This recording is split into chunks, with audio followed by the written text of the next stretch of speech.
That morning cup of coffee is the jumpstart many of us need to get things going. And guess what? Afterward, it could do the same thing for your plants. Teresa Strasser looks at how those leftover grounds can green up your garden.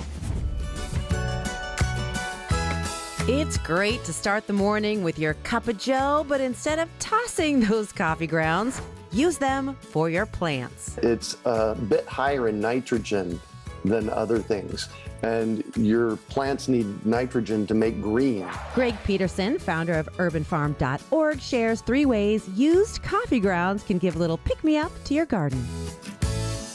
For starters, it's a fertilizer. You don't want to be dumping pounds and pounds of it on your gardens. You want to be sprinkling it from your morning coffee routine. Good morning, Basil.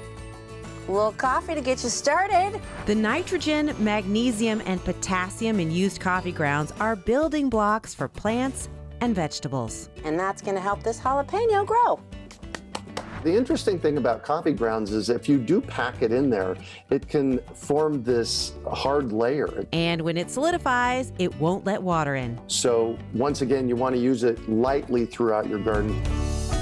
Next, use it for compost. If you have a lot of coffee grounds, that's when you want to start using them in your compost pile. And coffee grounds are great as a green. Healthy compost is a mixture of 30% greens and 70% browns. In the case of coffee, coffee is brown, but it's high in nitrogen, so that makes it a green. Add greens with browns like leaves and straws so they can heat up and start the process of breaking down. Mix it in, and it will light up your compost bin. You can also make compost tea with it. You put some coffee grounds in a bucket and some water, and then start bubbling them, or just let it sit for a couple of days. This starts building microbes. And the nutrients in the coffee will leach out into the water and use it to water your garden.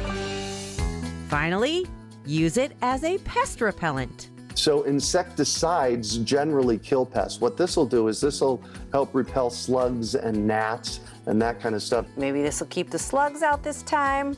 This keeps harsh chemicals out of your garden. You can use it on the perimeter of your garden a little bit more liberally. That'll help keep them out. And simply by sprinkling it in your garden area, that's going to have an effect of keeping them away a bit. Bringing your plants to life with coffee.